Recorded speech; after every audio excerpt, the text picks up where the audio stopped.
gbogbo ẹ̀yin tá a bí láàrin April 21 sí May 20 tẹ̀ ń lòràwọ̀ erùpè alámọ̀ Taurus dà ẹ súnmọ́ bí kí ẹ wá gbọ́ wíníwíní nípa ohun tí oṣù kẹjọ August ti ọdún 2025 yìí tí ó ní fún yín, àwọn ohun tó fẹ́ ṣẹlẹ̀ lójú ọ̀run wa nínú oṣù yìí, ipa tó fẹ́ kó nù gbésí ayé yín, tó sì jẹ́ pé àwọn àlàyé tí a bá ń ṣe yìí tí ẹ bá gbọ́ wọn tí ẹ sì mú wọn lò á bí kóṣù yìí dára, kóṣù yìí sunwọ̀n fún yín. Ẹ̀yin tẹ̀ ń wò mí, ẹ sa gbogbo ipá àti agbára yín láti bá mi pín fídíò yìí káàkiri kó jẹ́ ìwúlò àti àǹfààní fún ọ̀pọ̀lọpọ̀ àwọn ènìyàn. Ẹ play ẹ̀ fáwọn ènìyàn nílé, kí ẹ sì má gbàgbé láti follow wa, kí ẹ sì subscribe kẹ́ lè máa jàǹfààní ọ̀pọ̀lọpọ̀ irúfẹ́ fídíò báyìí tá à ń fi léde lóòrèkóòrè. Ẹ káàbọ̀ sínú oṣù kẹjọ August ti ọdún 2025. Ẹ̀yin tẹ̀ ń lòràwọ̀ erùpè alámọ̀ Taurus. Oṣù ayọ̀, oṣù ìdùnnú, oṣù ìgbéga, oṣù ìfọ̀kànbalẹ̀ lóṣù yìí máa jẹ́ fún yín láṣẹ Ìdùmarè. Lákọ̀ọ́kọ́ ná, àsìkò àwọn Leo la wà yìí, ìyẹn túmọ̀ sí pé a ní Sun in Leo, tó sì tún jẹ́ pé àgbáyé ìràwọ̀ kan tá a mọ̀ sí Mercury, òun náà wà nínú Leo. Ó wá ti wà ní retrograde látijọ́ mẹ́ta báyìí, tó ń túmọ̀ sí pé àti Mercury àti Òòrùn àpapọ̀ àwọn méjèèjì wà nínú àmì ìràwọ̀ Leo, tó sì ní nǹkan tó ń sọ nípa ìgbésí ayé yín. Tí wíwọnú ara yìí wáyé lọ́jọ́ Friday tí ń ṣe August 1 ọdún 2025 tá a wà nú ẹ̀ yìí, àkókò yẹn ní láti rí dájú pé ẹ mójútó gbogbo nǹkan tó jọ mọ́ ọ̀rọ̀ owó pátápátá, kí ẹ má yára pinnu àbí yára gbígbé tẹ́ tó jọ mọ́ ọ̀rọ̀ owó, kẹ́ má ṣe mistake. Lákòókò yẹn lọ sí iwájú sí rèé, ó ṣeé ṣe kí àwọn nǹkan tó jọ mọ́ ìfọ̀rọ̀wérọ̀ láàrin èèyàn àti màlẹ́bí kó fẹ́ rí bákan, ọ̀rọ̀ sísọ láàrin èèyàn àti màlẹ́bí yín, ó ṣeé ṣe kí àwọn iṣu kéékèèké, kí àwọn ìgbọ́ra-ẹni-yé kéékèèké lè fẹ́ máa wáyé. Bẹ́ẹ̀ sì ni ó ṣeé ṣe káwọn iṣu tó ti wáyé tipẹ́tipẹ́ láàrin èèyàn àti ẹni tó súnmọ́ yín kó tún fẹ́ búrẹ́kẹ́ lákòókò yìí, tàbí àwọn iṣu tó ṣe é pẹ̀ yanjú lọ́wọ́ tẹ̀ tí yanjú tó kó tún fẹ́ láòdù sí lákòókò tẹ wà yìí, kẹ́ kíyèsára. Tó bá wá di ní ọjọ́ Thursday tí ń ṣe August 7, àgbáyé ìràwọ̀ ńlá kan tá a mọ̀ sí Mars á kó wọnú ìràwọ̀ Libra, tí yẹn sì máa jẹ́ kó máa ṣe yín bí ìgbà pé ní gbogbo ọ̀nà ẹ gbọ́dọ̀ rí owó gbámú, ní gbogbo ọ̀nà ẹ gbọ́dọ̀ rí ṣe, agbára máa wà fún yín, akitiyan máa wà fún yín láti rí dájú pé ẹ wá bí nǹkan ṣe fẹ́ da lákòókò yẹn. Ṣùgbọ́n ẹ kíyèsára pẹ̀lú nínú owó, kí ẹ má ṣe nànú àpà lákòókò yẹn, kẹ́ ṣọ́wó ná, torí àkókò yẹn lọ síwájú ṣíṣe kẹ́ fẹ́ máa náwó lórí àwọn kankan tó ṣe é pé yín gan lè padà má lè ṣírò pé nǹkan báyìí lẹ náwó lé lórí. Ṣùgbọ́n agbára willpower tí ẹ ní á ràn yín lọ́wọ́ láàyè iṣẹ́. Agbára ń pé nǹkan báyìí ó máa ṣeé ṣe fún mi, dandan ni á sì ṣeé ṣe fún yín, á ràn yín lọ́wọ́ dáadáa láàyè iṣẹ́. Tó bá jẹ́ pé wá ní nǹkan tó jọ mọ́ issue pẹ̀lú èèyàn, bóyá kéèsì kan ní kóòtù ni àbí nǹkan, lásìkò yẹn lọ síwájú, kí ẹ ní ìrètí pé ó máa padà rúùlù ẹ̀, tó ṣe yí pé ó máa padà favour yín. Lákòókò yẹn wá rí dájú pé ẹ mójútó ara yín, kí ẹ ṣètọ́jú ìlera ara yín dáadáa. Gbogbo nǹkan tó bá jọ mọ́ ìlera kékeré tó bá jẹyọ, kẹ́ tètè kọbi ara sí. Tó bá wá di ní ọjọ́ Saturday tí ń ṣe August 9, a máa ní òṣùpá àràbàǹdẹ̀ kan ní ojú ọ̀run, ìyẹn full moon in Aquarius, tó sì jẹ́ pé àkókò yẹn gbogbo nǹkan kí nǹkan tí ẹ bá ń dáwọ́lé ní iṣẹ́, àṣeyọrí báyìí lẹ máa ṣe. Tó sì jẹ́ pé lákòókò yẹn gbogbo nǹkan kí nǹkan tẹ́ ti dáwọ́lé bí iṣẹ́ látijọ́ mẹ́ta tẹ̀ ṣíṣe láṣeyanjú, àkókò yẹn lẹ máa ṣe láṣeyọrí.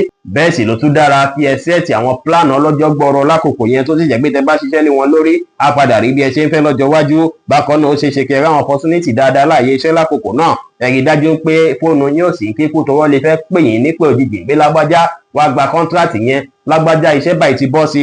Lákòókò yẹn sì rí kẹ́ jìnnà tí gbogbo nǹkan tó jọ mọ́ ìfàǹfà láàyè iṣẹ́ pátápátá. Bẹ́ẹ̀ sì ni tẹ́ bá lọ iṣẹ́ lọ́jọ́ náà, kẹ́ tètè wọlé láti rìláàsì dára, torí pé nǹkan lè pọ̀ lọ́rùn yín, nǹkan lè pọ̀ ní brain yín tẹ̀ ń rò dáadáa ní ọjọ́ náà, ìyẹn sì lè fẹ́ fa mood swing díẹ̀ fún yín lọ́wọ́ ọ̀rọ̀ lẹ́kẹ́ kíyèsára.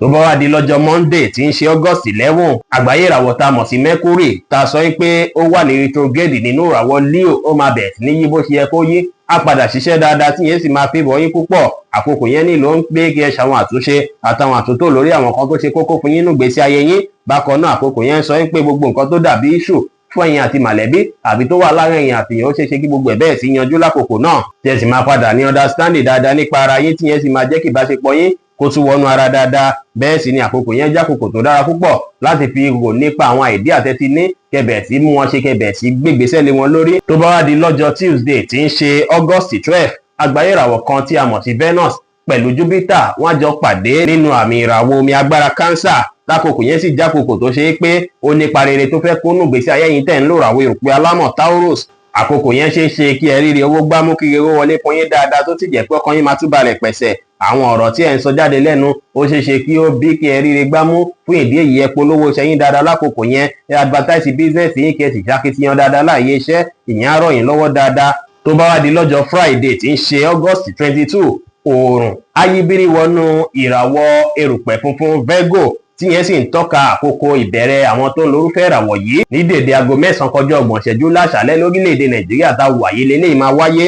Mo wá ń fi àkókò yìí kí gbogbo oníràwọ̀ erùpẹ̀ funfun Virgo tó ń gbọ́ mi nílé lóko lẹ́yìn odi wípé ẹ kú ọdún tuntun, bẹ́ẹ̀ sì ni ẹ kú àkókò tuntun, bákan náà sì rèé ẹ kú ìpalẹ̀mọ́ ọjọ́ bí tó ń bọ̀ lọ́nà.